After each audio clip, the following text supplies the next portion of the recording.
Hello and welcome, everyone. I am SAG-AFTRA Executive Vice President Ben Whitehair, and I want to thank you all for joining us for this SAG-AFTRA live stream on YouTube. To stay up to date with our live stream and video events, we invite you to subscribe to this channel. In fact, you can go ahead and do that right now. Today, as always, we are joined by two American Sign Language interpreters, Sharon Pierre-Louis and Romina Mena. Sharon and Romina will be switching off periodically throughout today's discussion. As a reminder, today's program is being recorded, and you can watch the replay right here on SAG-AFTRA's YouTube channel, along with tons of other great and informative content. Today, we present the PTEOE, President's Task Force on Education, Outreach, and Engagement, live stream, Commercials 101, Auditions and Casting.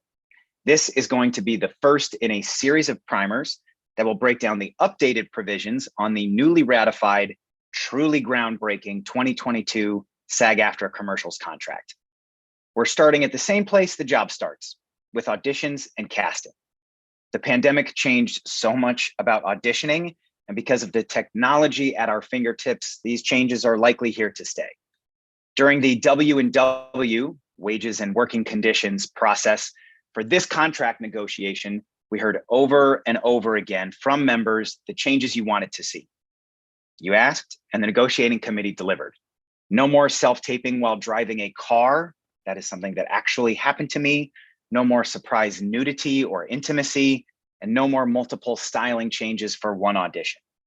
The audition process, just like the job, needs to be safe, respectful, and reasonable, and these new provisions help ensure that that is the case. Today's presenter is Claudette Singh, Director of Commercials and Co-Ed, Corporate, Educational, and Non-Broadcast Contracts. In this capacity, Claudette leads creative direction on educating members, as well as agents, attorneys, casting directors, production companies, and DGA trainees. She previously served as manager and auditor of the commercials department in Los Angeles. And prior to joining Screen Actors Guild in 1998, Claudette worked for advertising agency Eisman Johns and Laws in media and finance. She helped generate over $400 million in billings on national brands like Chevrolet, Kahlua, Pennzoil, Neutrogena, and Price Pfister. Claudette, thank you so much for being here to take us through the new details on auditioning for commercials. We are so delighted to have you. Thank you, Ben. That was very kind of you. Welcome, everyone. And like Ben mentioned, we do now have new language with respect to casting and auditions with the newly approved and ratified 2022 commercials contract. So let's jump right in and talk about auditions and casting. Next slide. So with this new contract, there are three types of auditions that are covered. The first is in-person auditions, and these would be auditions that you would normally attend in person, where you show up at a casting facility and you audition in front of a casting director. The second type of audition are what we refer to as live remote auditions, and these would be auditions that you would audition remotely with technology via Zoom or Blue Jeans or some sort of app or computer application. And then the third type would be self-tapes, where you would go and submit your audition to a casting director for review and consideration. The second and third type of auditions are often referred to as virtual auditions. Next slide. And as a reminder, for the most part, all of the rules that apply to in-person auditions also apply to live remote auditions. So the rule of thumb is to look at it as, if they can't ask you to do something in a live audition, in an in-person audition, then the same rules would apply to a remote or self-tape audition. Next slide. So when a breakdown goes out notifying agents and performers that there is a role available, it goes down through a casting breakdown. And there are certain requirements that must be included in these notices for principal performers. For example, the breakdowns must include if the commercial is being produced under a waiver, like the low budget digital waiver or the social media waiver. They have to notify the performer or the agent what type of exclusivity is being held and what the conflicts will be. And they also have to advise the performers or their agents if the spot is being produced under the traditional contract or the new structure provisions. They also have to advise if the performer is going to be engaging in intimate acts, if there will be partial nudity. For example, they're going to be either shirtless or pantless. They're only going to be wearing a bathing suit or underwear, or if they're going to be wearing transparent and sheer clothing. And they also have to advise if at the actual commercial shoot, they're going to require nudity. Next slide. Now, if nudity is required, the producer must make available somebody from production to talk to the performer and go over any questions they might have with respect to the nature of the intimate acts that's going to be performed, exactly what they will be required to wear, and have a discussion with them and have that conversation prior to the first shoot day. If they fail to do that, the performer may refuse to work, but they will still be entitled to a full day's pay. Next slide, please. Now, in connection with auditions, be it live or virtual, performers cannot be requested to dye their hair, to braid or unbraid their hair, or engage in multiple hair or makeup styling changes for the same audition. Next slide, please. And then during virtual auditions, performers, they can also not be requested to perform a stunt or dangerous activities such as driving, riding a bicycle, skateboarding, rollerblading, interacting with fire, balancing on an elevated surface that is over 18 inches high, or using power tools. So, they can't ask you to get up on a chair and pretend to hang a photo on the wall, or they can't ask you to light a bonfire in your backyard and roast marshmallows. Those are things that they cannot ask you to do during a self-tape or a Zoom audition. Next slide, please. And what they can ask you to do, however, is to mime or replicate any of the previously mentioned activities. So they can ask you to mime driving, or ask you to mime that you're rollerblading or roller skating or riding a bicycle. Those types of things they are allowed to do. The exemption to this would be if you are an expert that they're hiring. Say, for example, it's a commercial for Benihana, and they're looking for a skilled chef that is very good at julienning carrots and slicing shrimp off the tails. And so they can ask you then to use your knife skills to demonstrate your ability. Or if you're a carpenter, they can ask you to use the new Makita grill to assemble a bookshelf.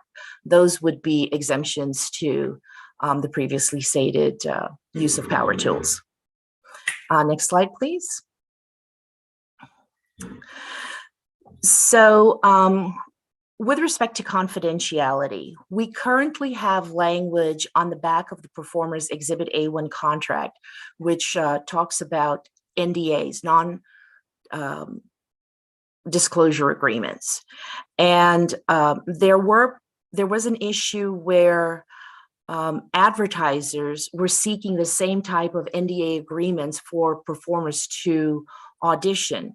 And so out of that, the union, to address that issue, the union has now allowed advertisers and advertising agencies to use the language of the non-disclosure agreement that is currently on the back of the employment contract that would now apply to auditions. If that is the only language that is approved and allowed.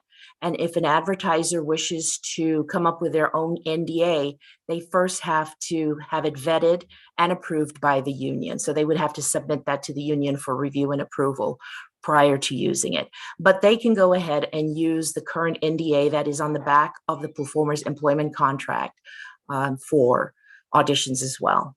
Next slide, please. So let's talk a little bit about virtual auditions. Next slide. For live remote auditions, the producer or the casting director shall provide a virtual waiting room. And so what this will do is when you go into like a Zoom room, you'll be put in a waiting room, and this will provide and give the opportunity for casting to communicate with the performers, if they're running a little behind schedule or if they're experiencing technical difficulty, so that the performer is not just sitting out there trying to figure out why they haven't heard anything or when their time is going to start to audition. And so this is a way to address that concern. Next slide, please. Another thing that we don't allow for self-tape auditions is performers shall no longer be requested to travel to different locations as part of a self-tape or move to different rooms or areas in their homes. What they are only required to provide is a well-lit background. So, in the past, performers were being asked to go and hike or go build a bonfire in your backyard or cross a stream.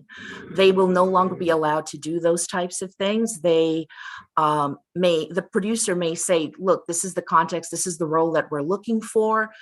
They can provide that information in the background, but they cannot require a performer to actually go hiking into Mescal Canyon or, light a bonfire in their backyard. Next slide, please. Performers may not be required to possess or obtain equipment, including props or paid services, in order to audition. This means that a producer can't tell performers, we need you to have Sound Connect in order to audition.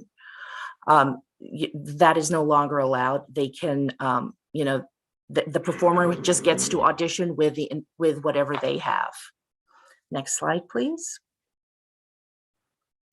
Oh, and that concludes our presentation. And I would encourage anybody, if you have any questions, to please visit the SAG-AFTRA.org website, or if you have specific questions to the commercials department, please reach out to us at com.coedinfo@sagaftra.com. And at this point, I will turn it back over to Ben. Thank you. Claudette, thank you so much for that presentation. Very helpful to get a lay of the land in this area. I have a few specific questions for you. What defines partial nudity? Do items like crop tops, low necklines, and high hemlines fall into this category? Well, when we're talking about partial nudity, we're talking specifically about either being topless or pantless. Or if they're going to ask you to wear a two-piece bathing suit, or if you're going to wear transparent clothing or sheer, material wardrobe that is very sheer or transparent. Those are the types of wardrobe outfits that we are referring to when we're talking about partial nudity. Got it. And does the contract specify who from the production team needs to be available for questions about nudity? If performers have a question about specifics or the protections they have, does the contract specify, who from the production team needs to be available for those questions? No, it really doesn't. And what the only requirement is, it has to be somebody from the production team. Generally, this will be either the wardrobe or, wardrobe stylist or it'll be one of the assistant directors or the directors. This is not something that comes up very often in the commercials contract, but when it does, we do work very well with the advertisers. But the language, there is no language that says that they must talk to the director. It just has to be somebody with knowledge as to what the scene will require that can explain to the performer and make them feel comfortable as to what they intend to do, and what their requirements will be and what exactly they will be wearing, just to have that conversation to put the performer at ease. Got it. And make sure they can get whatever questions answered. Correct. Great. Yes. Related to that, how much advance notice should we expect for partial nudity in a commercial audition? Well, the notification has to be on the actual breakdown that goes out. So when the job is initially posted, to whatever casting website there may be, that information needs to be included. So the performer going into the audition is aware that this job will require partial nudity or nudity. Got it. So that should be on the breakdown itself, and that should be our expectation with the new contract. That is correct. Yes. Okay, great. I mentioned at the top, during COVID, I had gotten an audition where they asked me to film myself while driving. Not exactly the safest kind of audition.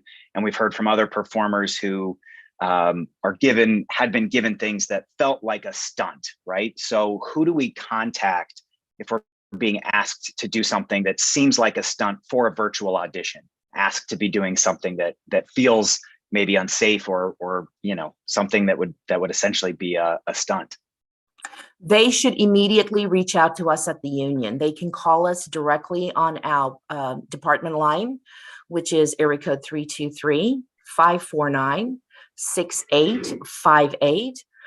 They can email us, but absolutely they should reach out to the union and we will address it. We will immediately reach out to the signatory company and have a conversation and, have that dialogue with them to address the issue, because those things should not be happening at an audition.